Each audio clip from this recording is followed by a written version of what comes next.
At 0400 hours, the Liberty ship Samuel Parker recorded her position as 51 degrees north, 23 degrees west, mid-convoy in heavy seas. Air temperature, -8 degrees Celsius. The radioman had just copied a weather advisory warning of polar air sweeping south when the deck officer heard it. Not the groan of hull working in a seaway, but a sharp metallic crack that ran the length of the starboard side faster than a man could sprint. Within seconds, fractures radiated from the number 3 hatch like lightning frozen in steel. Commanders in Washington expected the new welded Liberty-class vessels to revolutionize cargo delivery, churning out hulls faster than any navy in history. But the reports filtering back from the North Atlantic convoy routes told a grimmer story. Ships developing cracks without enemy action, some breaking catastrophically in winter seas. The engineers did not yet know they were facing an invisible enemy written into the molecular structure of the steel itself. On an engineering desk at the United States Maritime Commission in Washington, D.C., on 14 January 1941, the EC2 SC1 standard received final approval. Adapted from the British Ocean type, the Liberty ship's promise lay in manufacturability. Large welded subassemblies would replace the labor-intensive riveted seams that had defined shipbuilding for generations, enabling assembly line construction across 18 United States shipyards from coast to coast.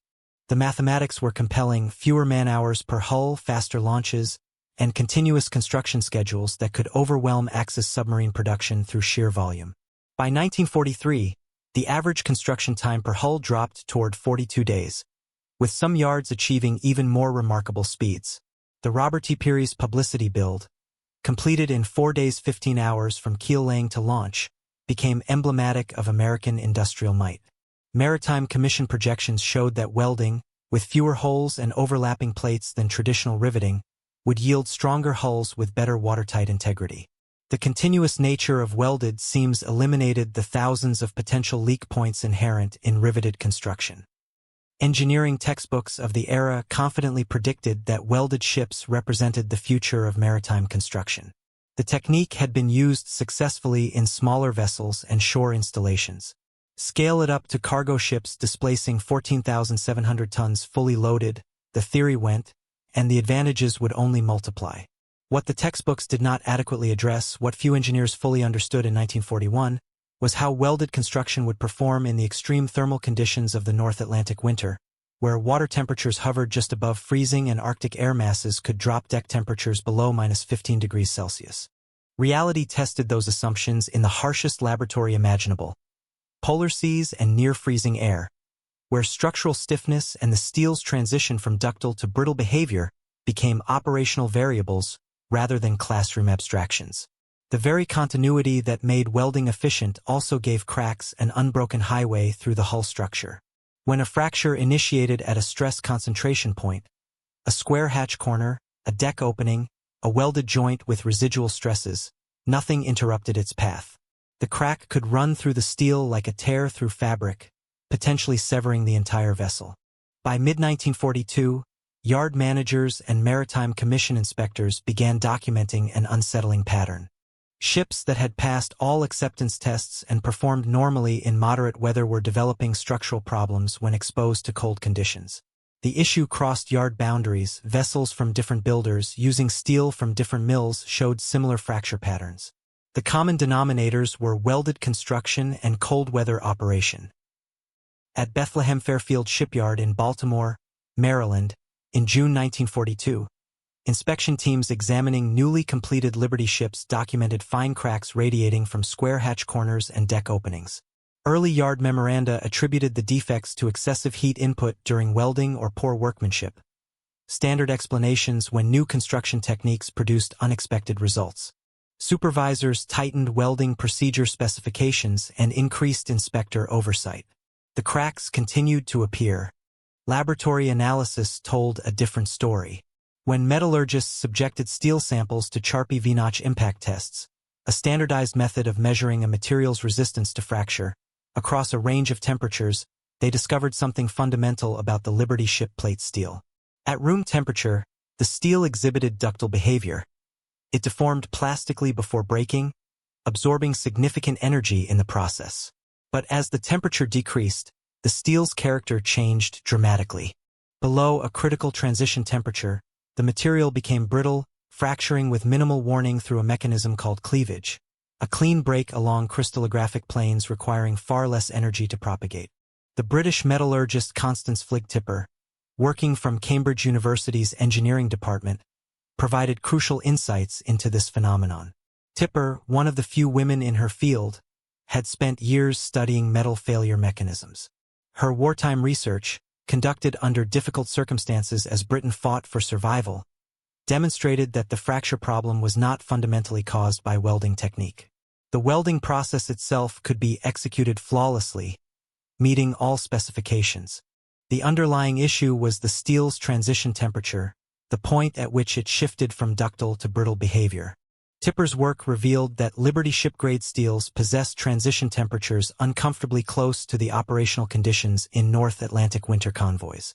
Below approximately -5 to 0 degrees Celsius, depending on the specific steel chemistry and processing, the material became vulnerable to brittle fracture. Welded construction, with its continuous load paths, merely permitted long-run crack propagation once initiation occurred. Riveted construction, by contrast, tended to interrupt cracks at plate boundaries, where the mechanical fasteners created discrete structural elements rather than a continuous sheet of steel. The implications were sobering. The Maritime Commission had committed to building hundreds of Liberty ships using welded construction. Thousands of workers had been trained in arc welding techniques. Entire shipyards had been tooled around the welded hull paradigm.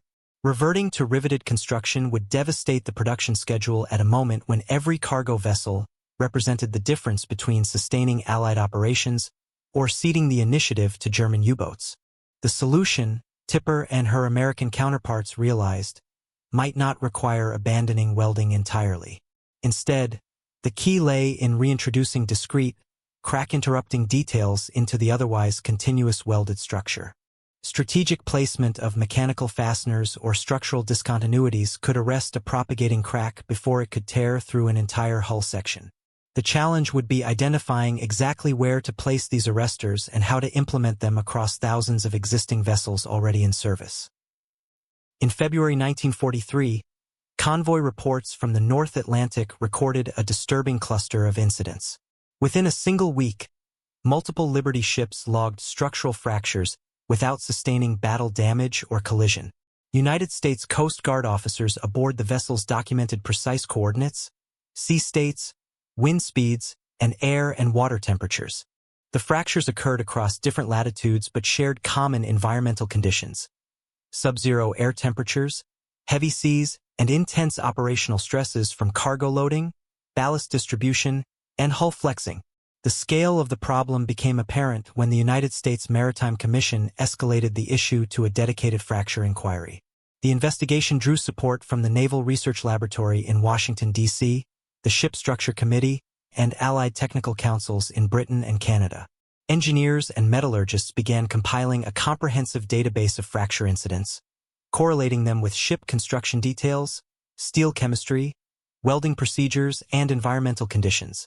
Post-war statistical analyses, drawing on complete records finally available after classified wartime restrictions ended, painted a stark picture. Aggregated loss and damage tallies compiled by maritime safety organizations documented over 1,000 Liberty ship damage cases within a larger universe of approximately 4,700 hull damage reports across all cargo vessel types operating in Allied service. Brittle fracture emerged as a leading failure mechanism, not the only cause of hull damage, but a disturbingly frequent one. 19 Liberty ships were ultimately classified as broke in two, catastrophic structural failures where the vessel separated into distinct sections. Other ships sustained major fractures that did not result in complete separation but required extensive repairs or even abandonment. Many more experienced minor cracking that, while not immediately threatening, indicated vulnerability to more severe damage under continued cold weather operations. The statistics pointed unmistakably toward a design-level problem requiring systemic intervention. This was not a matter of blaming individual shipyards or welding crews. The fracture pattern transcended any single yard's practices. Ships built to identical specifications in different geographic locations showed similar vulnerabilities. The British Empire-class cargo ships, also employing welded construction, demonstrated parallel failure modes. The problem was inherent to the combination of welded hull construction, the specific steel grades being used, and the extreme thermal environment of winter North Atlantic operations.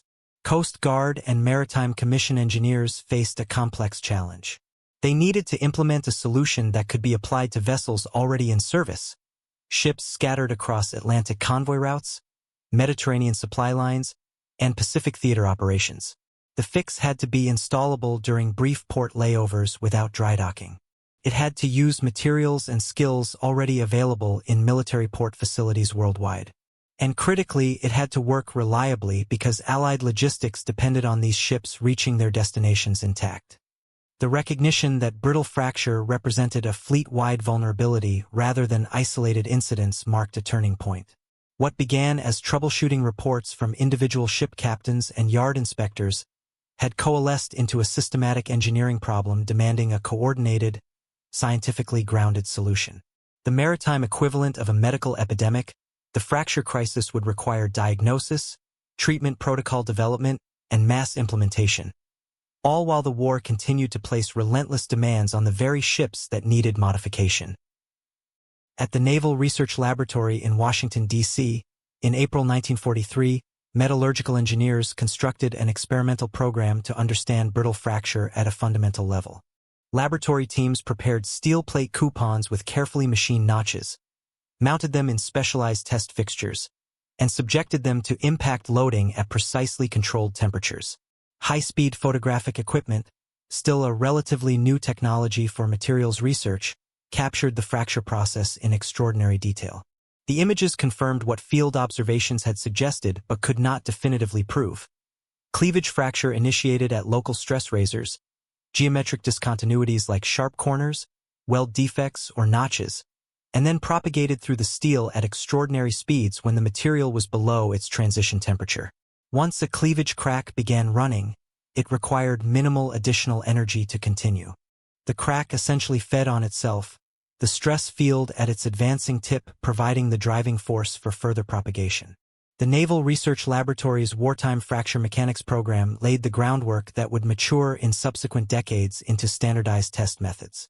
Naval Research Laboratory researcher William S. Bellini developed the drop weight test, later adopted into American Society for Testing and Materials Standards, which quantified a steel's nil ductility transition temperature, the point below which the material exhibited essentially zero plastic deformation before fracture. Other researchers contributed to understanding fracture toughness, crack propagation rates, and the relationship between microstructure and brittle behavior. For wartime engineers facing immediate operational problems, the laboratory data carried a stark implication. Below the transition temperature, steel provided no plastic warning before catastrophic failure. In ductile fracture, visible deformation precedes complete separation, giving crew members time to recognize structural problems and potentially take corrective action. Redistributing cargo, reducing speed, altering course to minimize hull stresses. Brittle fracture offered no such grace period. A hull could transition from apparently sound to structurally compromised in seconds. The question facing the Naval Research Laboratory and Maritime Commission was not whether Liberty ship steel could fail by brittle fracture. Laboratory tests had settled that unambiguously, but how to prevent or arrest such fractures in operational vessels. Simply specifying better steel grades would not solve the problem for thousands of ships already built and in service. Even if improved steel became available immediately, replacing hull plates on active vessels was impractical. The laboratory evidence pointed toward a different approach. Design features that arrested cracks within the structure itself. If a fracture initiated at a stress concentration point, and operational stresses made initiation difficult to prevent entirely, the goal should be limiting propagation. Think of it as installing fire breaks in a forest. You cannot prevent every lightning strike, but you can engineer barriers that prevent a single ignition from becoming a catastrophic wildfire. The Naval Research Laboratory program demonstrated that crack arrest was fundamentally achievable. Laboratory specimens with deliberately introduced structural discontinuities showed that a propagating crack could be stopped if it encountered a region where the stress field or material properties changed significantly. The engineering challenge lay in translating this laboratory demonstration into practical modifications that could be implemented across an operational fleet under wartime conditions. In London and at Admiralty shipyards across Britain in May 1943, British engineers grappled with analogous fracture problems in Empire-class cargo ships. The British faced the same fundamental issue. Welded hulls operating in harsh North Atlantic conditions showed vulnerability to brittle fracture. The Welding Research Council, established to investigate welding-related problems across British military and civilian applications, began systematic experiments with crack arrestor concepts. British engineers tested riveted arrestor plates, heavy steel straps mechanically fastened across critical weld seams and hatch corners using traditional rivets rather than welding. The concept was elegantly simple. Create deliberate structural discontinuities at locations where cracks commonly initiated. If a fracture began at a square hatch corner and started propagating through the welded hull structure, it would encounter the riveted plate before running far. The transition from welded to riveted construction would interrupt the crack's path, forcing it to navigate around discrete fasteners rather than racing through continuous material. Admiralty Yard cold water simulation tests showed encouraging results. Specimens with riveted arrestor bands demonstrated that propagating cracks could be stopped or significantly shortened. The arrestor did not need to be immensely strong in its own right. Its effectiveness came from creating a mechanical discontinuity in the load path. Each rivet hole represented a discrete barrier, and the collection of rivets effectively fragmented the continuous stress field that drove crack propagation. Anglo-American technical missions exchanged test data and failure analysis reports. The shared evidence base grew rapidly as both nations pooled their understanding of the fracture problem. British researchers contributed detailed metallurgical analyses from fractured Empire-class vessels. American teams provided extensive statistical data from the larger Liberty ship fleet. Together, the collaborating engineers developed a common doctrine on crack arrestors. The British fleet's smaller size, relative to American Liberty ship production, permitted more individualized approaches. British engineers could design specific arrestor configurations for particular vessel classes and implement modifications on a case-by-case basis. The United States faced a different challenge entirely: standardization and mass implementation.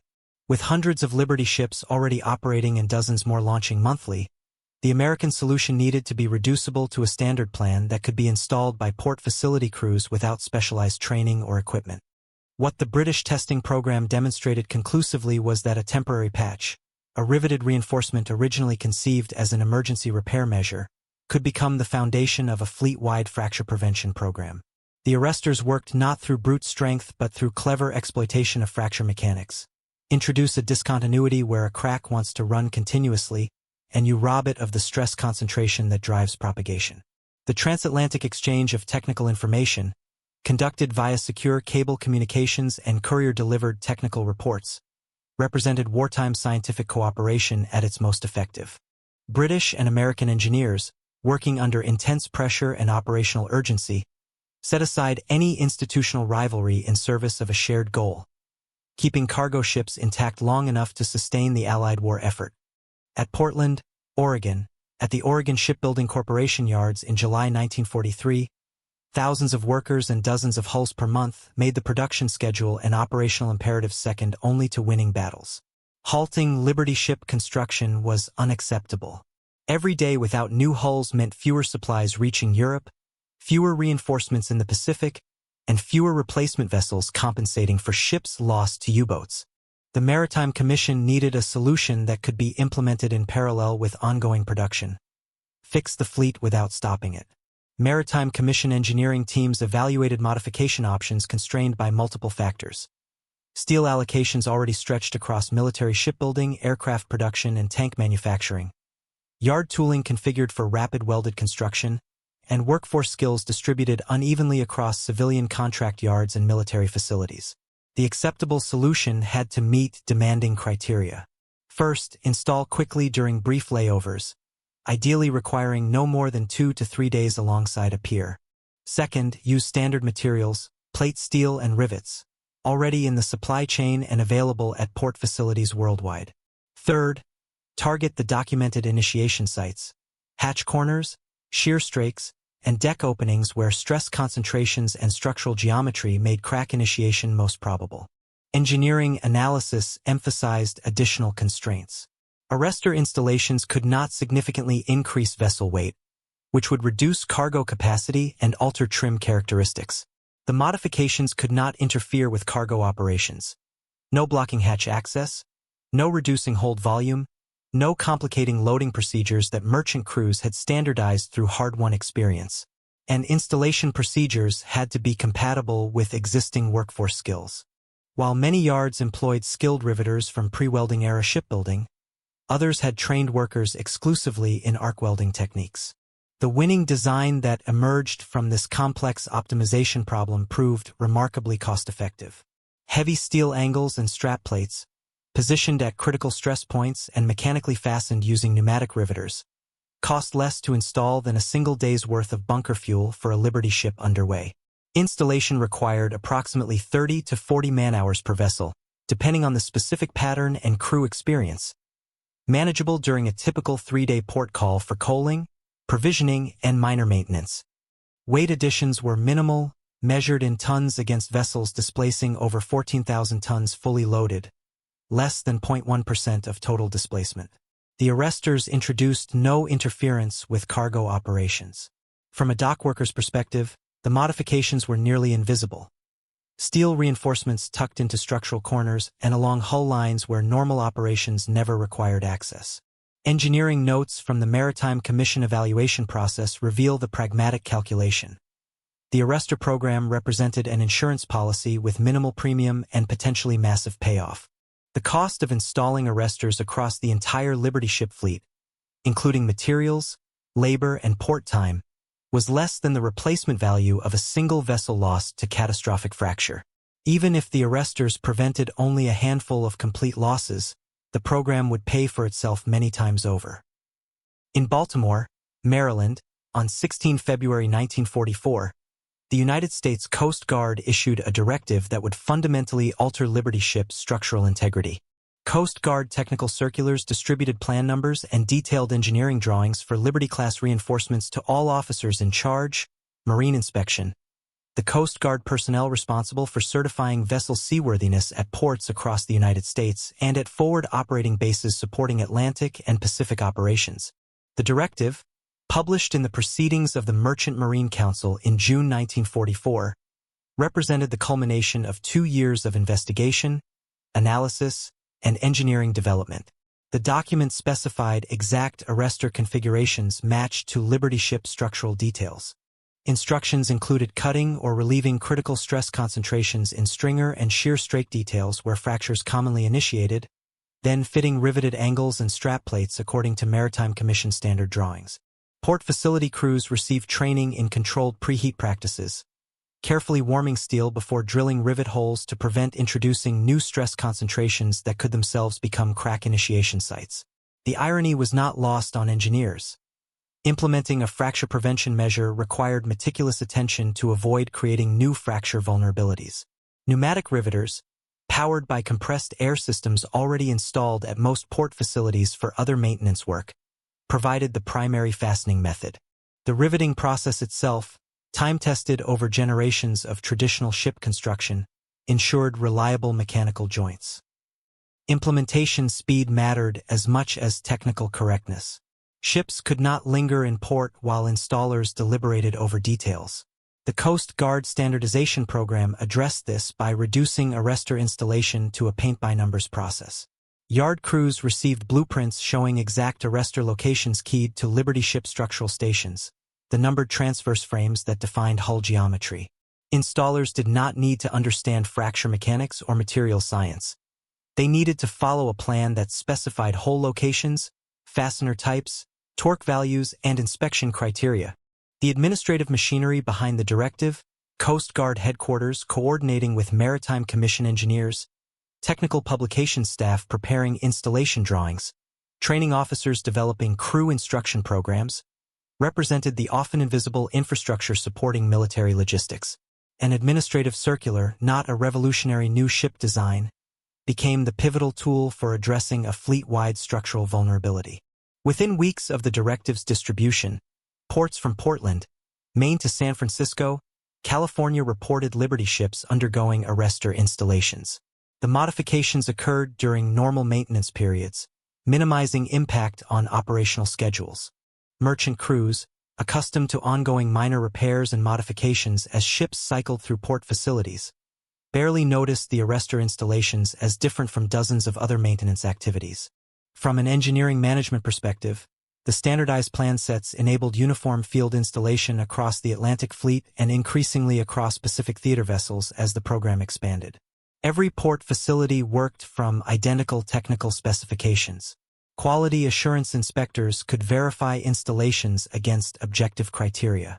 And most critically, every Liberty ship receiving arrestors gained the same structural protection regardless of where the modification occurred. The Coast Guard directive transformed fracture arrest theory into operational reality, bridging the gap between laboratory understanding and fleet-wide implementation. In January through March 1944, as convoy HX-270 pushed eastward across the North Atlantic, post-retrofit Liberty ships provided the ultimate validation of arrestor effectiveness.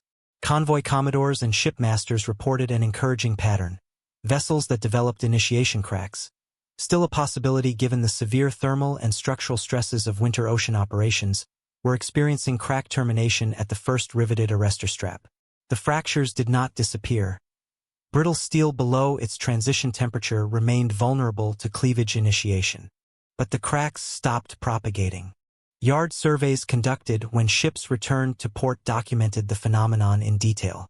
Inspectors found shallow, non-progressing defects localized near hatch corners or structural details, exactly where crack initiation had been predicted.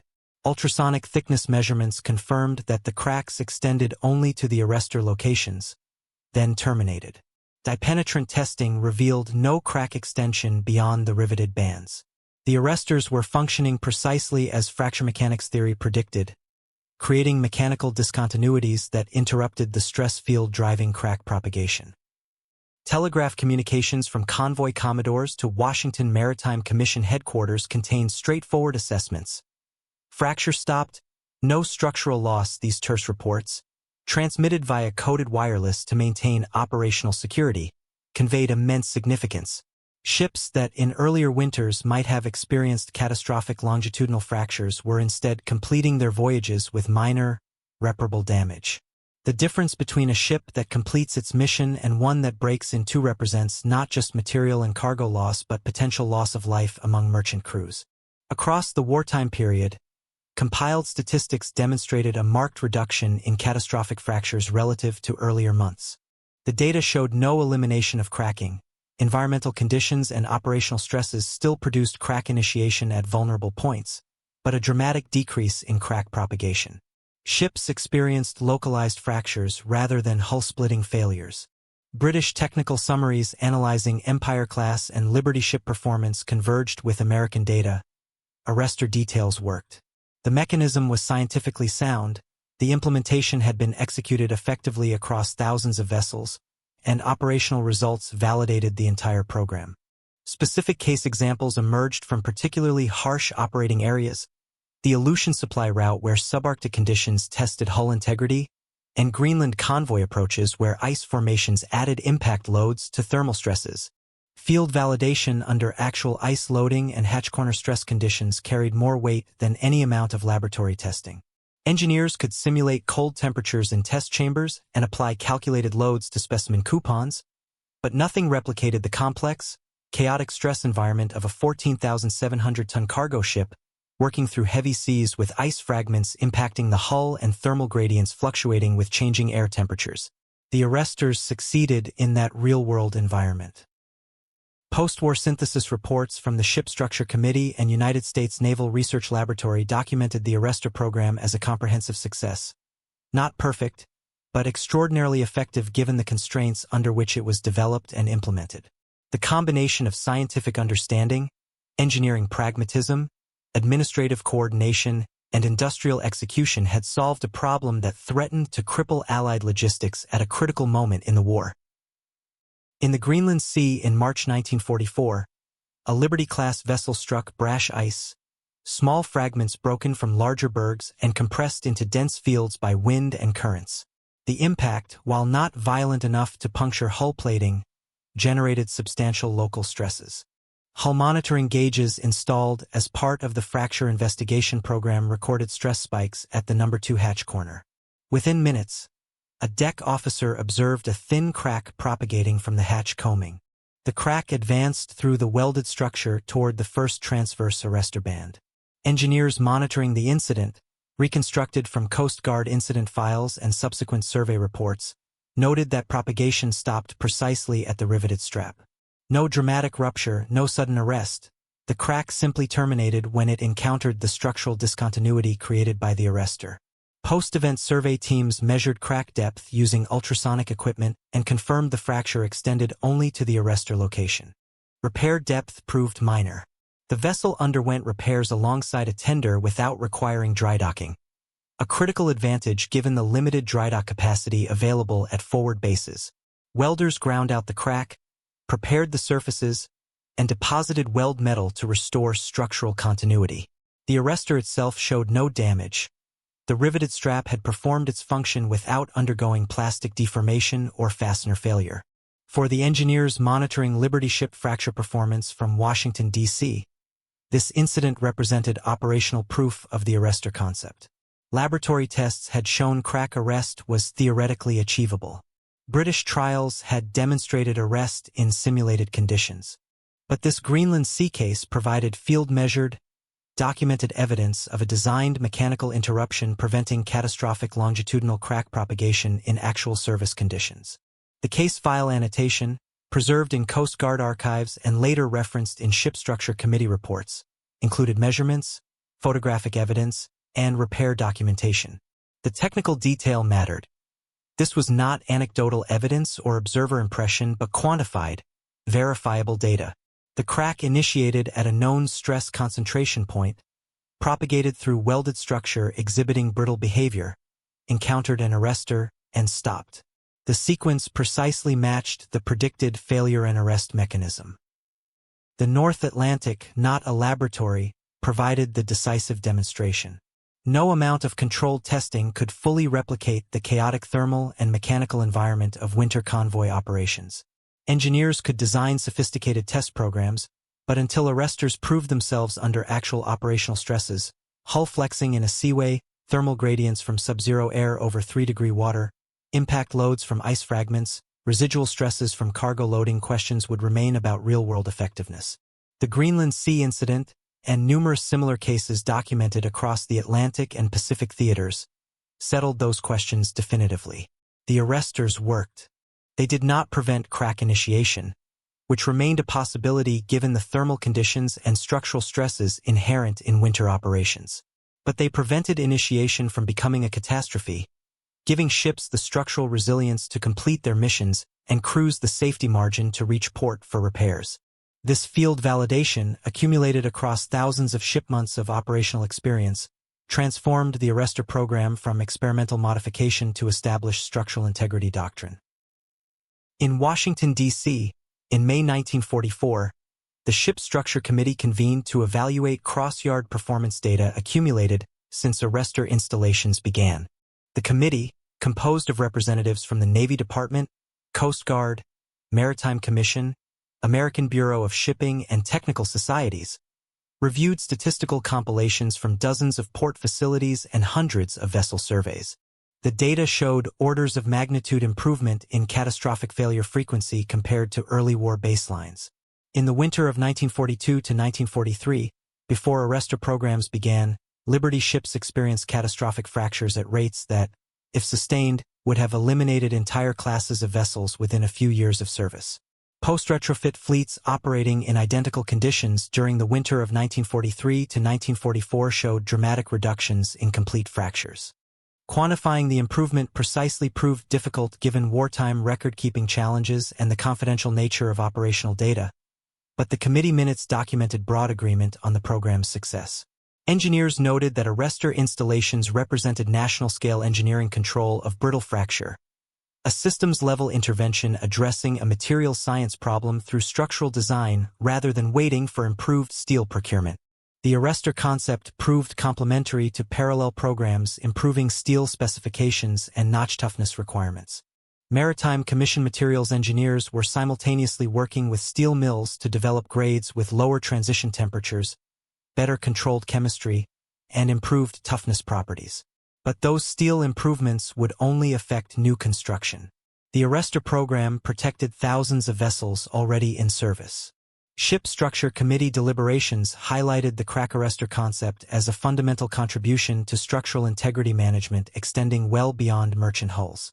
The principle, introduce mechanical discontinuities to arrest cracks in otherwise continuous structures, would inform post-war design codes for bridges, pressure vessels, pipelines, and aircraft structures. The wartime emergency that drove Liberty ship arrestor development produced knowledge that would shape structural engineering for decades. What began as emergency triage to prevent fleet-scale losses had become a pillar of structural safety philosophy. Design structures to tolerate and arrest cracks rather than assuming flawless material and perfect fabrication. This damage tolerance approach, obvious in retrospect, represented a significant shift from prevailing design philosophy that treated cracks as unacceptable defects requiring immediate removal. The statistical victory documented in Ship Structure Committee reports translated to tangible operational impact. Every Liberty ship that completed its voyage rather than breaking in two represented successful delivery of thousands of tons of cargo, food, fuel, ammunition, vehicles, construction equipment, sustaining Allied operations. Every merchant crew that reached port safely rather than abandoning ship in the North Atlantic winter seas represented human lives preserved. The arrestor program's success measured not just in technical metrics but in missions completed and sailors returned home. The committee minutes and technical summaries, classified during wartime and released to professional societies years later, provided the foundation for post-war structural codes incorporating fracture mechanics principles. The lessons learned at considerable cost during World War II would inform engineering practice through the remainder of the 20th century and beyond. In Washington, D.C., and at training facilities from Newport News to Seattle in late 1944, the crack arrestor program evolved from emergency response to formal doctrine. The United States Navy revised structural design manuals to incorporate arrestor principles for new construction.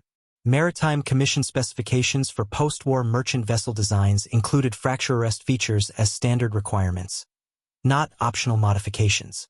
Coast Guard inspection protocols added arrestor examination to routine safety surveys. Allied navies adopted similar practices.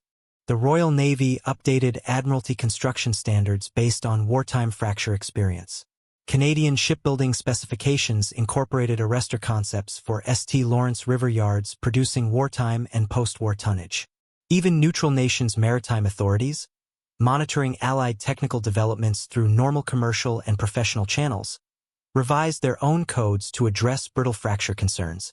Training programs integrated fracture mechanics principles into naval architecture curricula.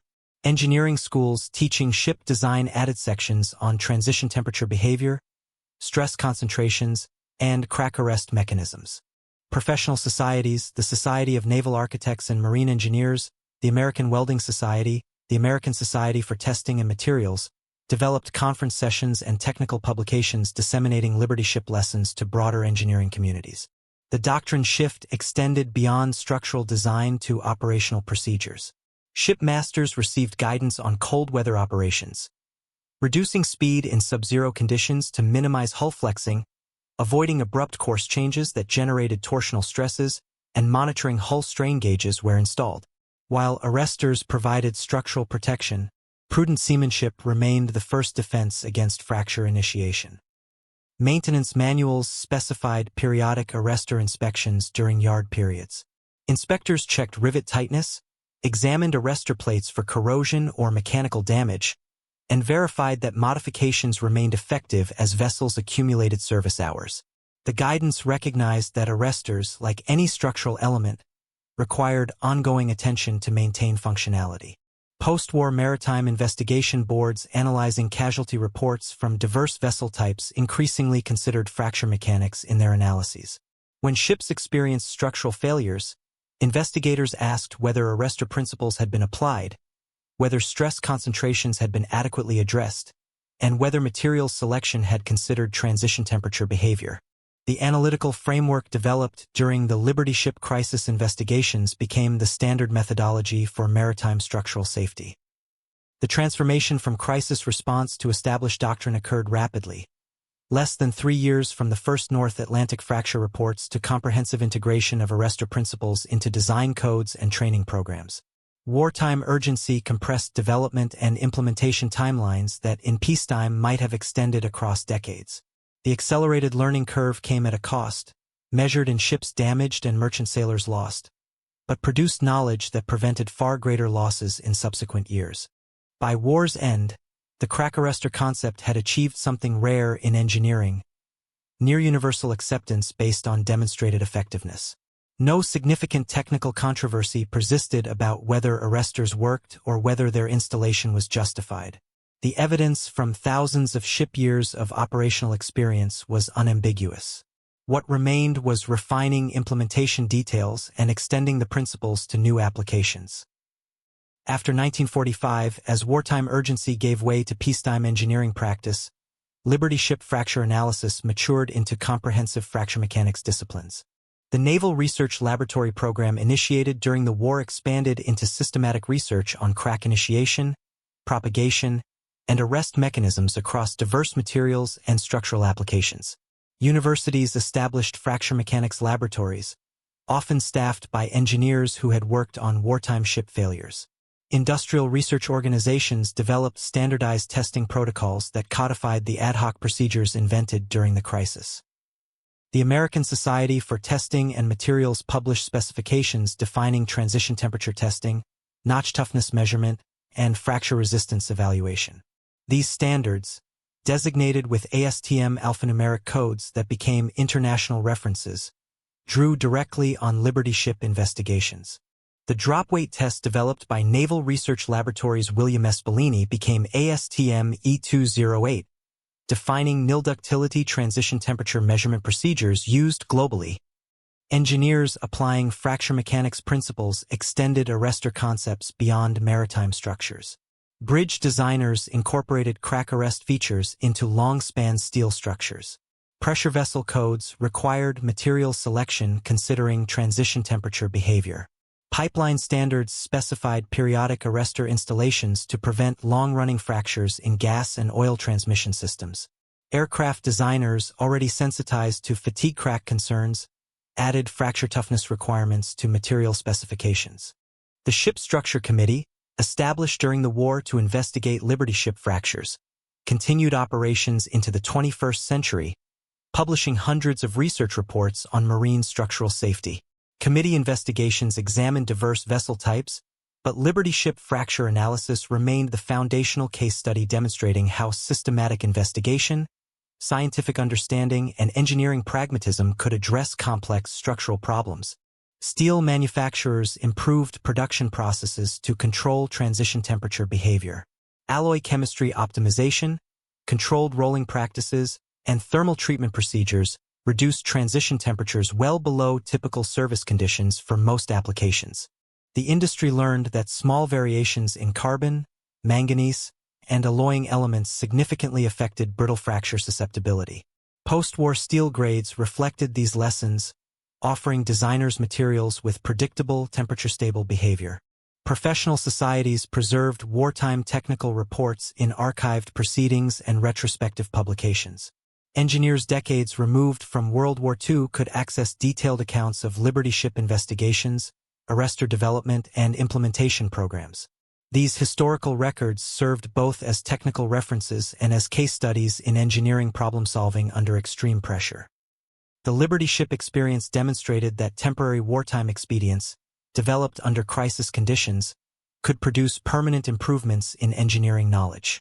The arrestor program began as emergency response to an unexpected failure mode threatening critical logistics.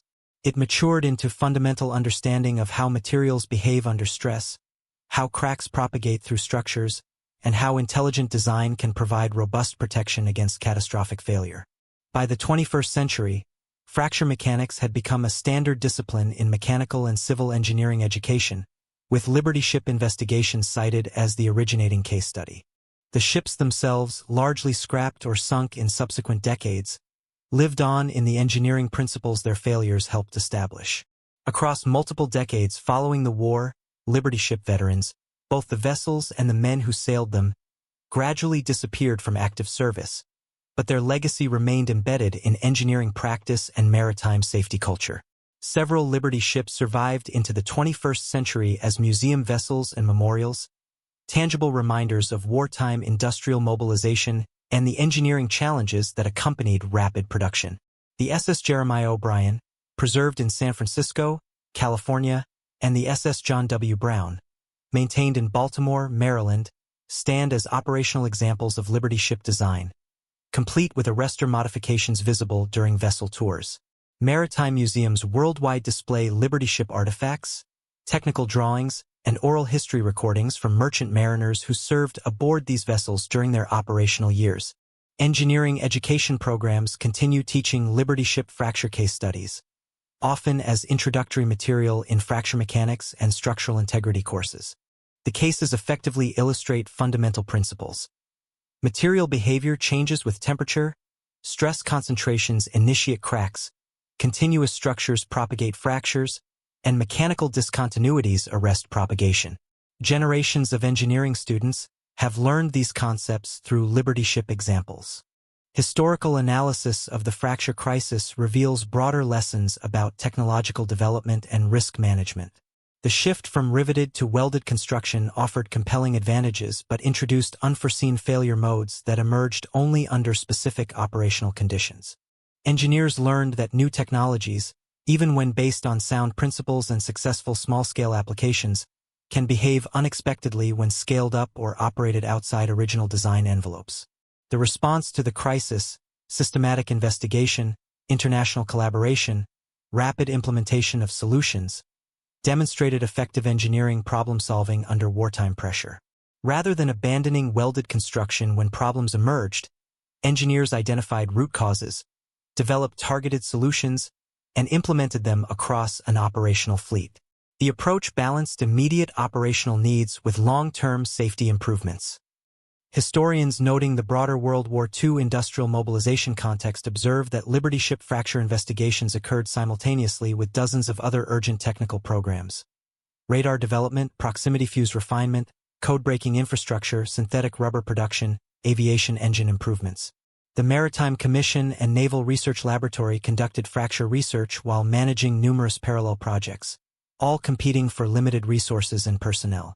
The brittle fracture problem, serious though it was, represented one challenge among many facing Allied logistics.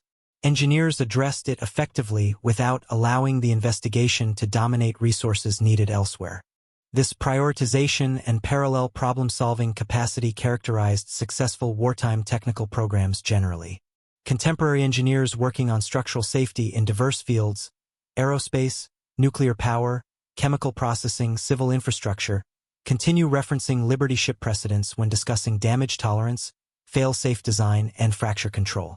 The ship's technical contribution extended far beyond their wartime cargo-carrying missions, shaping engineering philosophy for decades following their launch. On North Atlantic convoy routes in winter 1944 and 1945, Liberty ships bearing arrestor modifications carried the tools of war and survival across hostile seas. Each vessel represented not just industrial production capacity, though the yard's achievement of launching a hull every 42 days remained remarkable, but also applied science translating laboratory understanding into operational capability. The welds that initially proved vulnerable in sub-zero temperatures became less threatening once riveted arrestors interrupted crack paths, allowing ships to complete their missions despite operating in conditions that had previously generated catastrophic failures. The men who sailed these vessels, merchant mariners from dozens of nations, serving under multiple flags, faced dangers from submarines, aircraft, mines, and weather in addition to the structural vulnerability of their ships. That the arrestor program significantly reduced one source of risk, even while others remained, counted as a meaningful achievement. Maritime historians documenting merchant marine casualties during World War II note that structural failure, while serious, ranked below enemy action and marine accidents as causes of ship loss. Arrestors addressed a significant but not dominant threat, doing so effectively enough to validate the engineering approach.